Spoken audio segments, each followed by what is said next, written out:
The summit hall was bigger than any building Nolan had ever seen. Crystal walls stretched into the sky, glowing with soft lights. Flags of hundreds of species waved in the air. Some creatures floated, some walked, and some crawled. This was the Galactic Peace Summit held once every 50 years. After decades of war, the leaders were finally meeting again. Nolan wasn't supposed to be here. He was only 18, barely passed his last field test. But one of the senior human officers fell sick last minute, and there was no one else nearby. They picked him. A backup. An observer. Someone to just watch and not speak. He sat quietly at the back of the human section, dressed in a clean but simple uniform. He had no medals, no armor, no rank worth notice. His eyes kept moving around, amazed by the strange aliens. Tall, thin ones with glowing eyes, short armored ones with 4 arms. Some looked like machines, others like walking clouds. Then everything stopped. A ship entered the summit dock. It didn't make a sound, but its presence was powerful. It's made of silver and blue. It shimmered like water. A group of tall alien guards walked in first. Behind them, she entered. Princess Aria of the Starborn. Empire, her skin glowed like soft starlight. Her long hair floated behind her like a slow wave. She wore a cloak that moved without wind. Her steps were silent, but each one made others step back. She didn't speak. She only looked. And then she saw Nolan. Her gaze didn't move. A second, she walked past generals, admirals, and alien kings. She stopped right in front of Nolan. He stood up quickly, unsure if he should salute or bow. Before he could do either, she spoke. "He will be with me," she said calmly. Everybody went quiet. Nolan blinked. "Did he hear that right, human officer?" "Stepped forward, Your Highness." "He is just an observer." "I know," she said, still looking at Nolan. "He will be with me." No one knew what to do. The Starborn were powerful, more advanced than humans.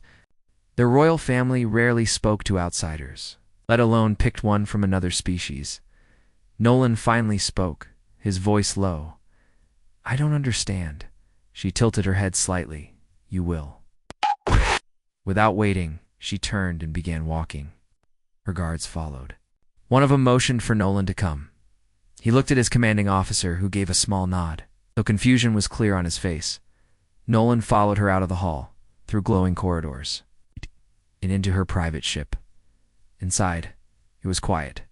The air smelled fresh. The lights were soft and calming. The ship wasn't like human ships full of metal and noise. It felt alive. Aeria sat on a seat shaped like a flower. She looked at him. "What is your name?" she asked. "Nolan." "Cadet." "Nolan Kess." "You are young," she said, almost like a question. "Yes, Your Highness." "Good," she replied, and closed her eyes. Nolan waited and waited. She didn't speak again. The ship started moving. He had no idea where they were going. He looked around, unsure if he was supposed to stand, sit, or do anything. After what felt like an hour, a soft voice spoke beside him. It was one of her assistants. "You may rest. Your room is prepared." "My room?" he asked. "You are her chosen guest. She's never chosen a guest before." Nolan followed the assistant to a small but beautiful room. It had soft blue walls, a window showing stars outside, and a bed made of glowing fabric. He sat down slowly, still not believing what was happening. He had trained to fight. He had studied star maps, weapon systems, alien languages, but nothing prepared him for this. Why him? The next day, they arrived at a star station above the summit world. The station was quiet. Only high-level leaders were allowed inside. There, the princess would attend secret meetings with the Alliance's top rulers. But again, she asked Nolan to follow her. Her guards were not happy. One even whispered, "He is a child." Aeria didn't respond. Inside the meeting hall, a circle of leaders floated in the air, each in their own light sphere. They discussed the future of peace. Nolan didn't understand most of it. He just stood behind the princess, silent. Then one of the leaders, a general from the Velen species, spoke. "Your Highness," he said, Why bring a human child into such matters? She looked at him and said, Because he does not lie with his eyes. Everyone was silent again. After the meeting, back in the ship, Nolan finally asked her, Why me? Really? She stood by the window, looking at the stars. When I walked into that hall, I felt a vibration. Strong, clear, honest. Your kind burns with chaos. But your flame is focused, quiet. That is rare. I'm not special, Nolan said softly. She smiled. Not yet. I didn't know what that meant. But he stayed silent. Deep down, a strange feeling grew inside him. Not fear, not pride, but something in between. Maybe the stars had chosen. Something for him he didn't yet understand. And for the first time since he left Earth, he no longer felt small. Nolan woke up in the soft bed of the princess's ship. The light in his room had changed from blue to golden, which meant morning in their time cycle. He sat up slowly, still unsure if everything that happened yesterday was real. He washed up and stepped out into the quiet hallway. One of the starborn crew members stood there, waiting. The alien's face was unreadable. Tall, with shining skin and glowing eyes. He looked like he had been carved from light. The princess wishes to see you, the guard said. Nolan followed him to the main chamber. Princess Aria sat beside a glowing map. Stars floated in the air around her. She looked peaceful, but focused. Good morning, Nolan said politely. Good, she replied. You slept well? He nodded. Yes, your ship is. Quiet. Peace is strength, she said. Nolan stood there awkwardly, unsure what to do. Aria pointed to a spot beside her. Come here. He walked closer and looked at the map. Showed several planets blinking red. These systems were once full of life, she said. Now they are silent. Taken by a group called the Fractured Claw. Pirates. He asked, More than that, she said. They attack peace talks. They destroy hope. They want chaos. Nolan frowned. And the summit is their next target. Yes. A moment of silence passed between them, and she looked at him. Tell me, Nolan, what do humans fear most? He blinked. I think we fear being alone. Forgotten. She nodded. Interesting. Most species fear pain, death, loss. But your kind fears silence. Before he could ask what she meant, one of her guards stepped forward. Princess, forgive me, but this human does not belong on this mission. Aria turned slowly toward the guard. He belongs because I say he belongs. But he's not trained for this level, the guard insisted. Yet he sees what others do not, she replied. And that is what we need now. Nolan stayed quiet. He felt the tension in the room, but he didn't back away. A few hours later, they entered a small council room within the space station. A group of mixed species leaders were present, including a human representative, Commander Hale.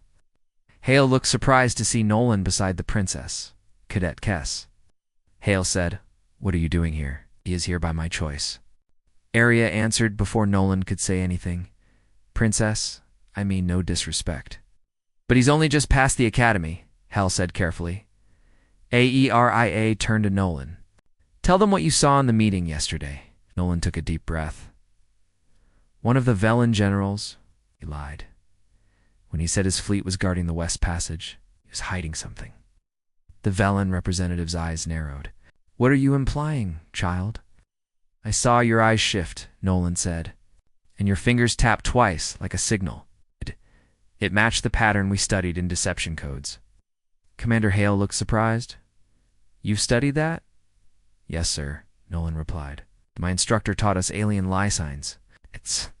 Velen leader started to argue, but Aria raised her hand. A hologram appeared at cordage of the meeting. Everyone saw the Velen leader tap twice when he lied. The room went silent. Aeria spoke calmly. This is why I brought him. No one had anything to say after that. Back on the ship, Nolan sat near the observation window. Stars moved slowly in the dark. He still didn't understand why she chose him, but today, for the first time, he didn't feel like a mistake. Aeria entered the room and sat near him. "Do you know how old I am?" she asked. He shook his head. "I am 74 in human years." His eyes widened. "You don't look we age slower," she said with a small smile. "But even with time, most leaders forget how to see. Not look, but see." "You think I see?" he asked. "I know you do," she said. They sat in silence for a while. "I never thought I'd be here," Nolan said softly. "I thought I'd spend years cleaning ships before getting noticed." "You are noticed now," she said gently. The ship soon reached another station, a hidden outpost used for secret meetings. It was here that the princess would meet with those still unsure about joining the alliance. Nolan asked if he should wait on the ship. "No," she said. "You walk with me." Inside the outpost, tension filled the air. The station was old, rusted, and dark. The beings they met there didn't trust outsiders. But Arya walked in with her head high and Nolan by her side. One of the rebel leaders stepped forward. "Who is this human child?" "My eyes," Arya replied. Nolan didn't say anything, but he watched everyone carefully. One alien in the corner touched his wrist 3 times. A signal. Nolan leaned close to the princess. "The one in the back is not with them." Arya raised an eyebrow. "You sure?" "Yes. He has a hidden weapon. Left boot. I saw the print when he sat down." Arya nodded. Moments later, her guards acted and captured the hidden attacker before he could strike. The meeting continued. Trust grew. Slowly back in her chamber, the princess looked at Nolan with calm eyes. "You saved lives today." "I just noticed." "A boot," he said. "Sometimes a small truth saves a galaxy," she whispered. Nolan didn't understand everything yet, but he felt something inside him shift, a quiet strength, and deep in his heart he knew this was only the beginning. Nolan sat alone in the observation chamber, watching a distant star flicker. It looked peaceful from afar, but he had learned that stars could burn, explode, or vanish. Just like people, just like trust. A soft chime echoed through the ship, meant a new message had arrived. Soon after, one of the starborn guards came to him. "The princess wants you in the war room." He followed quietly. Inside, Princess Arya stood before a large table, where a 3D hologram of a sector spun slowly. Red markers blinked along one edge. Several leaders from different species appeared on screens around the room. A tall, green-scaled general from the Zorak species was speaking. "The fractured claw have moved again. They're gathering near the asteroid belt between our borders. If they strike during the peace summit, it will be chaos." Another alien spoke. "We need strong ships, not a child with good eyes." Arya didn't blink. "And yet the child noticed an assassin before you did." Silence followed. Nolan stood quietly beside her. He still didn't feel like he belonged, but he was getting used to standing where no one thought he should be. Aeria pointed to a path between 2 large asteroid fields. "They'll try to pass here. If they succeed, they'll be close enough to fire at the summit ships," the Zorak general growled. "It's a suicide path." Arya looked at Nolan. "Would you go through it?" Nolan hesitated. "If the goal is to stop a greater danger, then yes." "Why?" asked one of the leaders. "Because even a dangerous path can lead to peace," he said. They didn't expect that answer. A few of them even looked surprised. "We send one small, fast ship," Arya said, "in and out. It scans and confirms if they're there. We strike only if needed." "And who leads this small ship?" asked a Velen officer. "I will," Arya said, "and he will be with me." Nolan's heart skipped a beat. Later in her private quarters, Nolan asked her, "Why me again?" "There are trained scouts, experts." She walked to the window and looked out. "Because you don't rush. You observe. You trust your instinct. And you are not afraid to speak when it matters." "Ah, but this mission could fail," he said softly. "And so could every choice in life," she replied. They left that evening. The ship was smaller, faster, built for silent runs. Only 6 people on board, the Princess Nolan, 2 pilots, and 2 starborn guards. As they entered the asteroid belt, tension filled the air. Rocks the size of buildings floated all around. Even a slight error could destroy the ship. "Stay alert," one pilot said. "Scanners active." Silent mode on. Alan sat at a second control panel, watching movements outside. I had trained on simulators, but this was real. Halfway through the belt, the ship shook. "Energy pulse detected," the pilot said. "Source?" asked Area, still tracking. Nolan leaned forward. "It came from the upper left sector. See that flicker? That's not a natural light shift." Area nodded. "Adjust path. Prepare to cloak." Suddenly a dark ship passed by, twice the size of theirs. It didn't see them, but more followed behind it. "They're preparing a fleet," the guard whispered. "How many?" Area asked. 10 ships. "Maybe more," the pilot said. Era looked at Nolan. "What do you see?" He studied the pattern. "They're not guarding. They're lining up. That's not a defense. Ow. It's a trap. They're waiting for alliance. Ships to enter, then attack from behind." "So they expect us to strike first," she said. "Yes. If we go now, they'll think we took the bait." Area thought for a moment. "We do not attack. We record. We escape. And we show the truth." They turned around carefully, making sure not to draw attention. But just as they neared the edge of the belt, one of the fractured claw ships changed course. "They've seen us," the pilot said. "Speed up," Area ordered. A loud boom followed. The ship shook hard. "Rear shield hit," shouted the second guard. "We've lost stealth." "Take the turret," Nolan said quickly. "You've trained?" asked the pilot. "Enough," Nolan replied, already running to the small gun station. He strapped in, grabbed the controls, and aimed. The enemy ship was gaining. "Brace for sharp turn," came the pilot's voice. As the ship twisted, Nolan fired. 1, 2, 3 shots. The first missed. The second hit a wing. The third hit the engine. The enemy ship began spinning. "Good shot," shouted the guard. But another ship followed behind Ari. We joined Nolan at the station. "We do this together." "Wes." "Your Highness," he said. She took the left aim. He took the right.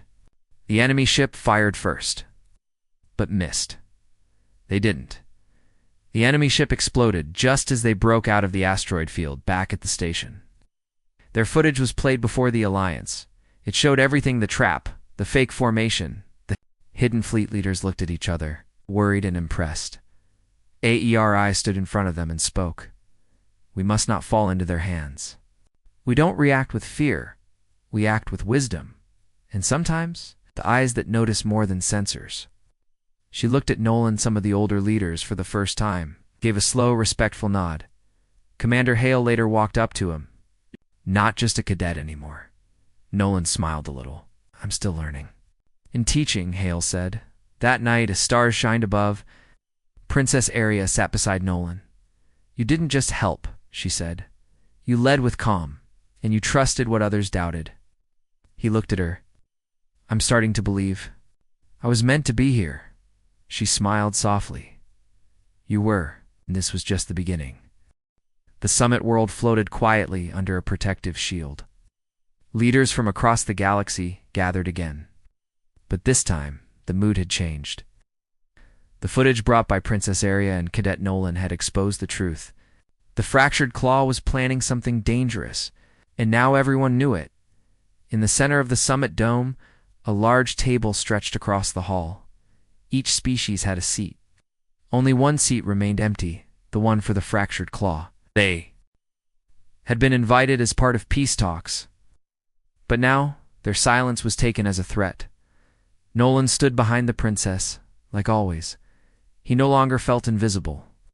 When other officers passed him, they nodded. Some even smiled. Even Commander Hale, who once questioned his place, now stood near him during meetings. Aeria raised her hand. "We must act. Not with fear, but with unity." A Velen general leaned forward. "And what if unity is not enough? Dare. Weapons stronger than anything we've seen. Then we remind them that peace is stronger, she replied. Nolan whispered, Your Highness?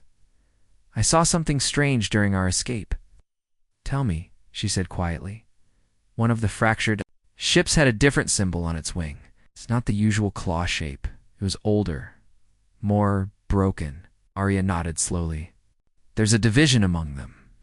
Yes, maybe they're not all united anymore. That night she called a private meeting with trusted members. They included Commander Hale, a Zorik captain, and a silent but wise elder from the Ulan race. Nolan was there too. We send a small team, Arya said. Not to fight, to talk, to the ones who carry the old symbol. A peace team? Asked Commander Hale. Into enemy space? Yes, she said. They expect war. We give them something else. Hale looked at Nolan. And let me guess. He's going. Arya nodded. His presence matters. Nolan didn't argue. I'll go. Could die, Hale warned. Or we could stop a war. Nolan replied. The next day, a small transport ship left the summit world. It was marked with the universal peace, crest a white light surrounded by 12 stars. On board were Princess Arya, Nolan, one translator from the Ulan race, 2 unarmed guards. They traveled through empty space, passing old wrecks and silent moons. The closer they got to the fractured sector, the darker things felt. Finally, they reached a large drifting station. Looked abandoned, but energy signals said otherwise. AERIA opened a channel. We come in peace. We seek those with the old symbol. We wish to talk. There was no reply. They waited. After a long silence, a voice answered. Rough, old, but clear. Land, but no tricks. They landed slowly. The ship's door opened with a hiss. A group of fractured fighters waited. They wore dark armor, but no weapons were drawn. Nolan saw the symbol again, half a claw, broken in. The middle and old leader stepped forward. Why send a child? Nolan stepped forward calmly. Because I see what others miss, like the way you stand. Not like raiders, like protectors. The old leader narrowed his eyes. You notice well? Arya spoke. We know you are not all the same. We know some of you want peace. The old leader stayed quiet, and he motioned for them to follow. Inside, the station was old, but clean. Not wild like a pirate base. More like a forgotten outpost. Families lived here. Children, too. We left. The main group years ago, the old leader said, they became cruel. We did not. But the galaxy thinks all of you are the same, Nolan said. We know, the leader replied. And we have no voice. Then let us give you one, Arya said. A long talk followed. They learned that a group inside the fractured claw wanted to stop the war too. They were scared, cornered, and without allies. Arya made a promise. We will protect you, but we need proof of the others' plans. The old leader nodded. You'll have it. The next morning, they returned to the summit world with a data drive. It held messages between the fractured claw commanders. There. Attack plans. Locations. Everything. The Alliance watched the files in silence. When it ended, no one questioned anything.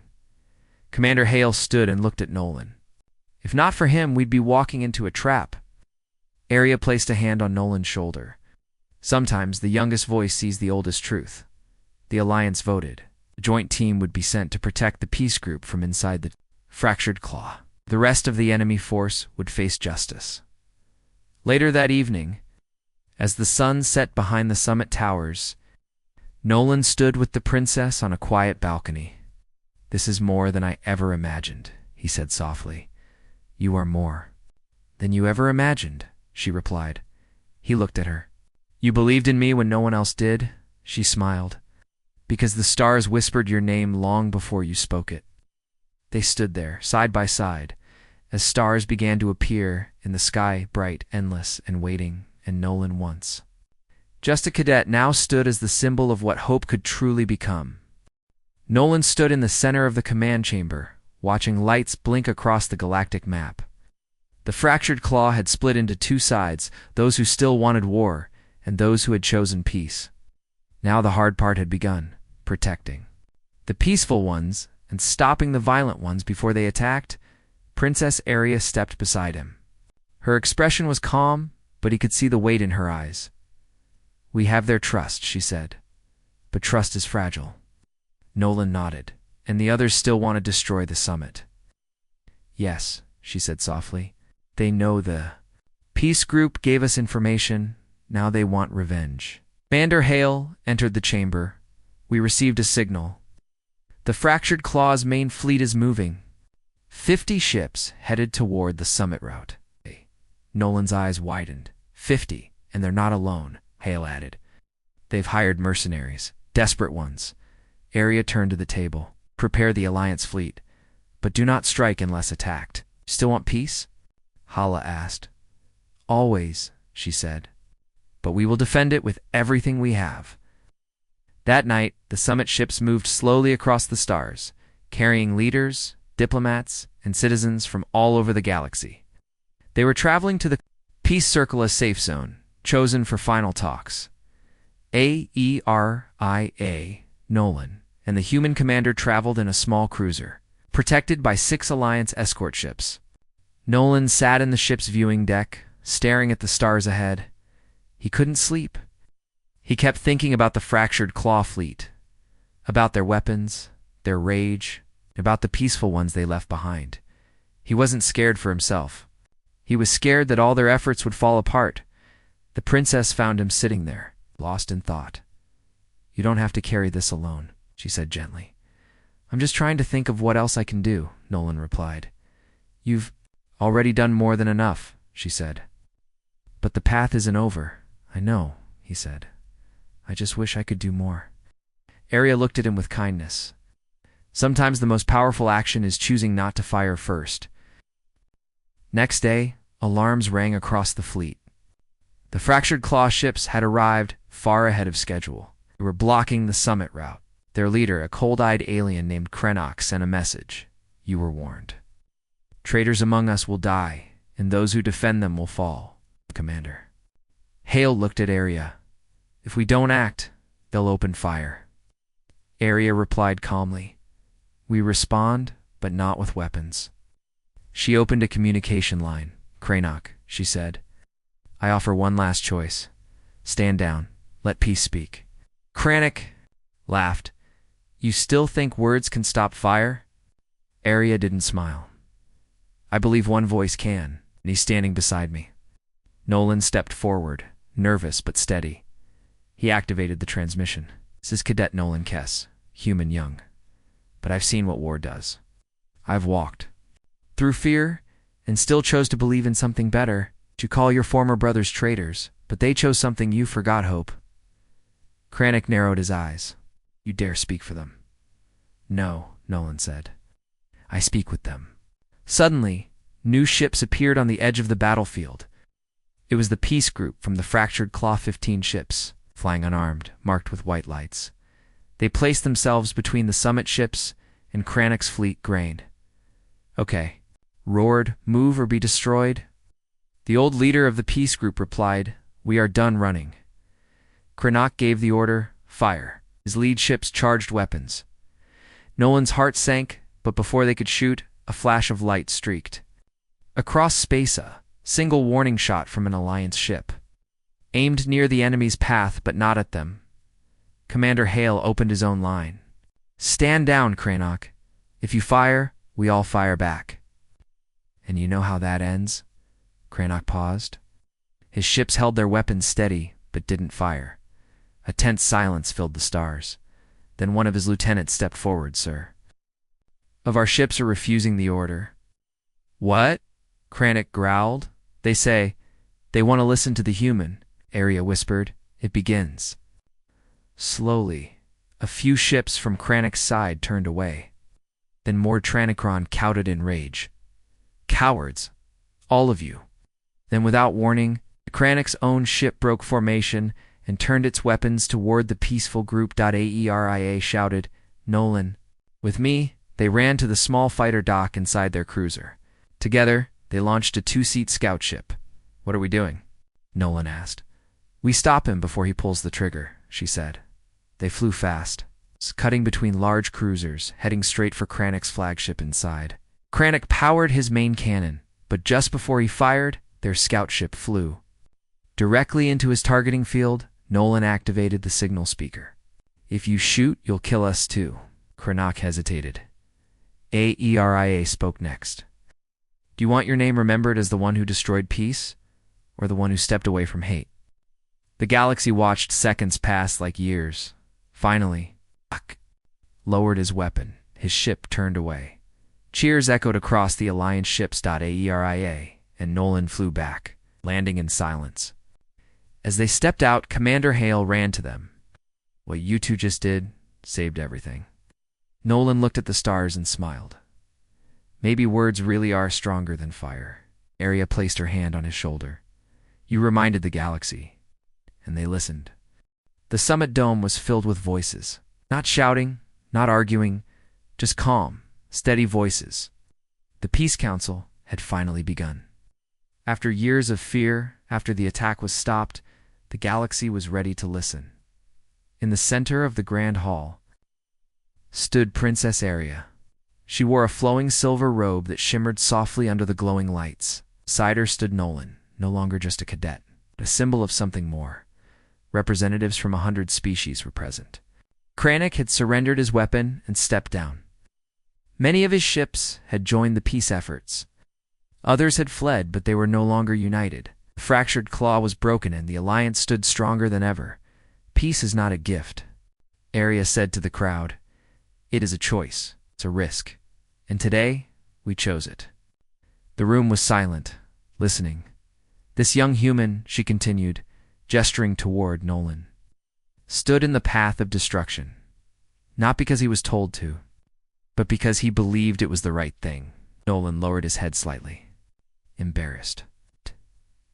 But he stood tall, and for that, Aeria said, "I will honor the promise I made when I first chose him." The lights dimmed, and a golden symbol appeared in the air above them.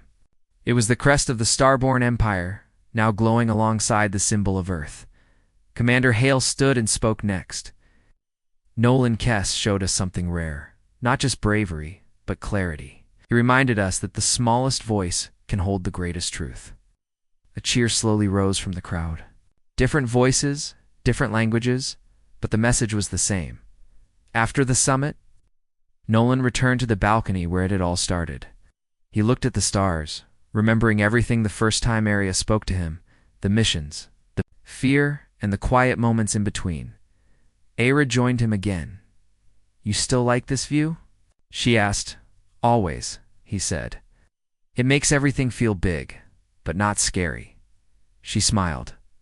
"The galaxy is still dangerous, but not as dark."